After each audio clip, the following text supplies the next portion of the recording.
Bismillahirrahmanirrahim. Assalamualaikum warahmatullahi wabarakatuh. Innalhamdulillah wa syukurillah wa la hawla wa la quwata illa billah. Alhamdulillah semuanya.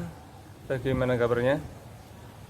Semoga semuanya tetap diberikan kesehatan, kenikmatan, murah rezeki, dan tentunya bahagia selalu. Alhamdulillah pada pagi hari ini kita akan belajar materi pelajaran pendidikan agama Islam kelas 8 bab baru, yaitu lebih dekat kepada Allah dengan mengamalkan sholat sunnah. Jadi pada materi hari ini kita akan mempelajari macam-macam sholat sunnah, niatnya, ketentuannya, hingga nanti ada hikmah dari sholat sunnah itu sendiri. Baiklah, apabila di penjelasan nanti terdapat pertanyaan ataupun saran kritik, silahkan tambahkan di kolom komentar. Dan jangan lupa like, komen, dan subscribe. Baik, selamat menyaksikan. Baik, sebelum lebih dalam mempelajari tentang macam-macam sholat sunnah, kita perlu mengetahui apa itu sholat sunnah. Jadi pengertian dari sholat sunnah adalah sholat yang dianjurkan untuk mengerjakannya. Jadi selama hidup di dunia, manusia, umat muslim semuanya, tidak hanya sholat wajib, subuh, zuhur, asar, maghrib, isya, tetapi Allah juga menyarankan, menyunahkan, menganjurkan umat manusia, umat Islam untuk melaksanakan sholat sunnah yang pasti mendapatkan pahala dari Allah yang berlipat ganda. Oleh karena itu kita perlu mengetahui sholat sunnah apa saja yang ada, terus bagaimana cara melakukannya, dan bagaimana niatnya, serta seluruh ketentuan yang ada di sholat sunnah. Oleh karena itu sarana untuk mendekatkan diri kepada Allah selain dengan sholat fardu ataupun sholat wajib, kita juga harus melaksanakan sholat sunnah. Seperti apa? Ada sholat duha, sholat tahajud, dan masih banyak lagi. Mari kita saksikan penjelasan berikut ini.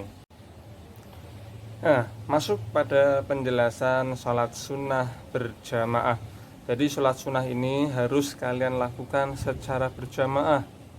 Tidak boleh sendirian di rumah, di kamar, tetapi harus berjamaah dengan orang-orang di musola, di masjid, ataupun di lapangan. Apa saja 5 sholat ini? Yang pertama ada sholat sunnah Idul Fitri, pasti sudah tahu ya. Ada sholat sunnah Idul Adha yang dilaksanakan pada saat Idul Adha. Dan ketiga ada sholat sunnah khusufil qamar ataupun gerhana bulan yang dilaksanakan pada saat terjadinya gerhana bulan. Nah, untuk niatnya sholat sunnah khusufil qamar, jadi begini: usolli sunnatal khusufi rok'ataini makmuman lillahi ta'ala. Jadi niatnya menggunakan khusufil qamari rok'ataini. Untuk selanjutnya sholat sunnah berjamaah yang keempat ada sholat sunnah khusufis syams atau gerhana matahari, dilaksanakan pada saat terjadinya gerhana matahari. Bagaimana niatnya? Usolli sunnatal khusufis syamsi rok'ataini makmuman lillahi ta'ala. Ataupun kita ingin singkat bisa dengan menghilangkan kata-kata qamari atau syams. Seperti apa? Usolli sunnatal khusufi rok'ataini makmuman lillahi ta'ala. Jadi perbedaannya jika gerhana bulan menggunakan kha. Nah, tetapi untuk gerhana matahari menggunakan kaf. Usolli sunnatal khusufi rok'ataini makmuman lillahi ta'ala. Itu yang keempat. Yang kelima, yang terakhir, sholat sunnah berjamaah, yaitu sholat sunnah istisqa atau sholat sunnah meminta hujan. Bila mana di suatu tempat ataupun di suatu negara terjadi kemarau panjang, kekeringan, tidak ada air, susah untuk mencari air, disunahkan untuk melakukan sholat sunnah istisqa. Berapa rakaat? 2 rakaat. Niatnya usolli sunnatal istisqa, sunnatal istisqai rok'ataini makmuman lillahi ta'ala. Setelah sholat sunnah istisqa terdapat 2 khutbah, begitu. Jadi ini 5 sholat sunnah yang harus dikerjakan secara berjamaah. Sholat Idul Fitri, Idul Adha, sholat gerhana matahari, gerhana bulan, dan sholat sunnah istisqa atau sholat sunnah meminta hujan. Selanjutnya sholat sunnah munfarid atau sholat sunnah yang dikerjakan secara sendiri, tidak boleh dilakukan secara berjamaah. Apa saja? Ada 3: sholat sunnah rawatib, sholat sunnah tahiyatul masjid, dan yang ketiga sholat sunnah istikharah. Nah, penjelasannya bagaimana? Yang pertama, sholat rawatib. Sholat rawatib adalah sholat sunnah yang mengiringi sholat wajib. Seperti apa? Seperti sholat sunnah qobliyah dan ba'diyah. Tentu kalian sudah tahu ya, sebelum subuh ada ba'diyah subuh, tetapi tidak ada ba'diyah subuh. Adanya hanya qobliyah subuh. Ada lagi duhur, ada qobliyah, ada ba'diyah. Asar, ada qobliyah, tidak ada ba'diyah. Maghrib, ada qobliyah, ada ba'diyah. Isya pun juga sama, ada qobliyah dan ba'diyah. Rakaatnya berapa? Ada 2 rakaat. Usolli sunnata qobliyatis subhi raka'ataini lillahi ta'ala. Jadi qobliyah apa? Qobliyah subuh atau qobliyah asyar, qobliyatul asri, seperti itu niatnya. Untuk jumlah rakaatnya hanya 2 rakaat. Jadi sangat ringan. Jadi kalian rugi kalau tidak melaksanakan sholat sunnah ini. Nah, yang kedua ada sholat sunnah tahiyatul masjid atau menghormati masjid, penghormatan kepada masjid. Nah, bila mana kalian datang ke masjid dalam keadaan berwudu, suci, kalian jangan langsung duduk ataupun ngobrol ataupun melakukan aktivitas lain. Jadi ketika datang ke masjid sudah suci, sudah wudu, usahakan kalian mengambil 2 rakaat, namanya 2 rakaat tahiyatul masjid.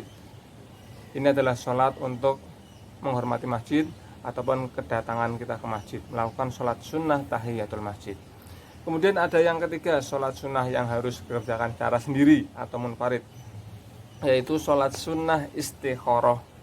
Apa itu sholat sunnah istikharah? Jadi ketika kalian menginginkan sesuatu ataupun kalian bingung terhadap sesuatu, contohnya kalian ingin masuk di sekolah ataupun SMA ataupun madrasah aliyah yang kalian inginkan, tetapi kalian memiliki kebimbangan hati, kalian ingin masuk yang A atau B atau C.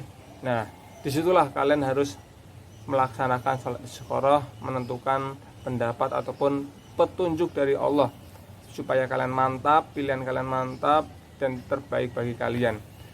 Jadi kalian harus meminta petunjuk melalui sholat sunnah istikharah. Itulah 3 macam sholat sunnah yang dilaksanakan secara munfarid atau sendiri-sendiri.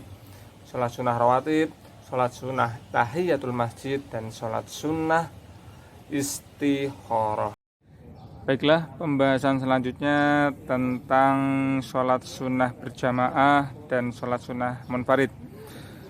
Jadi di sini ada 5 sholat, yang mana sholat sunnah ini boleh kalian lakukan berjamaah, boleh kalian lakukan secara munfarid atau sendiri-sendiri. Yang pertama ada sholat tarawih. Pasti semuanya tahu ya apa itu sholat tarawih. Jumlah rakaatnya ada berapa? Ada 8 sampai 20 rakaat. Dan sholat tarawih ini hanya dikerjakan pada saat bulan Ramadan. Niatnya bagaimana? Usolli sunnatat tarawihi raka'ataini ma'muman lillahi ta'ala. Itu untuk sholat tarawih yang pertama. Yang kedua ada sholat witir atau sholat yang rakaatnya ganjil. Jadi sholat witir ini tidak hanya dilaksanakan pada saat Ramadan. Di luar Ramadan bisa kalian melakukan sholat witir. Rakaatnya 1, 3, 5, 7, 9. Harus ganjil, tidak boleh genap. Ini sholat witir. Contohnya sholat witir 1 rakaat. Usolli sunnatal witri rakaatan lillahi ta'ala. Itu untuk niat sholat witir 1 rakaat. Kemudian sholat selanjutnya yang ketiga ada sholat duha. Jadi sholat duha bisa kalian lakukan di rumah ataupun berjamaah di sekolah.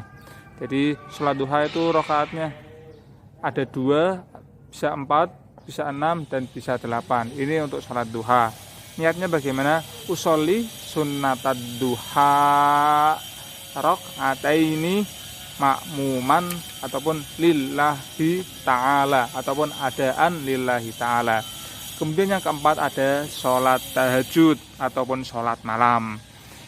Dan lebih utama atau alhamdulillah sholat tahajud dilaksanakan di sepertiga akhir bulan, sepertiga akhir malam hari. Jadi kira-kira dari jam 2 sampai jam 4 itu waktu bagus ataupun waktu yang tepat untuk sholat tahajud. Rakaatnya ganjil, bisa 2, bisa 4, bisa 6, bisa 8. Itu untuk sholat tahajud. Niatnya bagaimana? Usolli sunnatat tahajudi rakaataini makmuman ataupun adaan lillahi ta'ala. Kemudian yang terakhir ada sholat tasbih. Sholat tasbih adalah sholat yang di dalamnya memperbanyak bacaan tasbih. Berapa rakaatnya? 4 rakaat dibagi menjadi 2 salam. Tiap rakaat membaca tasbih sebanyak 75. Banyak sekali? Ya, banyak sekali. Jadi bacaan tasbihnya seperti ini. Lengkapnya seperti ini. Subhanallah walhamdulillah wala ilaha illallah wallahu akbar wala haula wala quwata illa billahil alil azim. Itu untuk lengkapnya.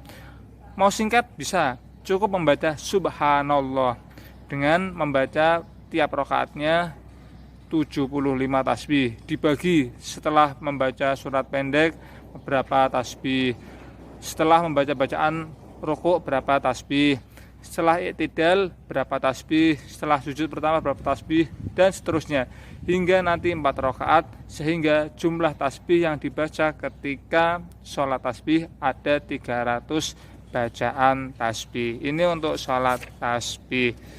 Niatnya bagaimana? Usolli sunnatat tasbihi rakaataini makmuman lillahi ta'ala, untuk rakaat ini, ataupun langsung 4 rakaat bisa. Usolli sunnatat tasbihi arba'a rakaatin makmuman atau adaan lillahi ta'ala. Ini 5 macam sholat sunnah yang bisa kalian lakukan secara berjamaah, bisa kalian lakukan secara munfarid atau sendiri. Baiklah, tiba kita di pembahasan hikmah dari melaksanakan sholat sunnah. Yang pertama, hikmahnya disediakan jalan keluar dari segala permasalahan dan persoalan, dan senantiasa akan diberikan rezeki yang cukup oleh Allah. Jadi Allah berfirman dalam Quran surah Al-Baqarah ayat 153 yang berbunyi, Ya ayyuhalladzina amanu ista'inu bis-sabri was-shalah. Wahai orang-orang yang beriman, ista'inu, meminta pertolonganlah dengan sabar, bis-sabri was-shalah. Jadi kita sebagai umat Islam yang percaya akan Al-Quran, kita harus mengamalkan apa yang sudah ditulis dalam Al-Quran, yaitu kita ketika susah, kita memohon petunjuk, kita memohon arahan ataupun pertolongan, kita harus menghadapinya dengan sabar dan sholat. Di antara sholat itu yaitu sholat sunnah. Jadi harapannya dengan sholat sunnah ini, persoalan kita, masalah kita akan segera selesai. Hikmah selanjutnya dapat menambah kesempurnaan sholat fardu. Jadi sholat fardu kita, sholat wajib kita menjadi sempurna ataupun menjadi lebih istimewa karena kita juga melaksanakan sholat sunnah. Di antaranya yang mengiring sholat fardu yaitu tadi apa? Sholat sunnah rawatib, qobliyah dan ba'diyah. Kemudian tentu sholat sunnah menghapuskan dosa-dosa yang kita miliki. Jadi tidak ada manusia yang luput dari dosa. Bapak, kalian semuanya, subscriber semuanya pasti memiliki dosa. Bagaimana meminta ampunnya? Berdoa, dan yang lainnya juga kita bisa meminta ampun dengan cara sholat sunnah.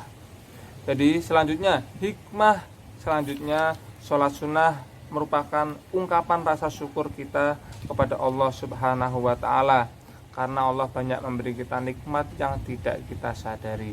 Jadi sebagai bentuk syukur kita kepada Allah, kita melaksanakan sholat sunnah. Ataupun hikmah yang lain, yaitu mendatangkan keberkahan pada rumah yang sering digunakan untuk sholat sunnah. Jadi rumah kita supaya berkah, supaya mendapatkan hidayah, petunjuk, ataupun terbebas dari masalah di rumah kita ataupun gangguan, kita memperbanyak sholat sunnah. Itu hikmah selanjutnya, hidup menjadi terasa nyaman dan tentram karena kita selalu dekat dengan Allah.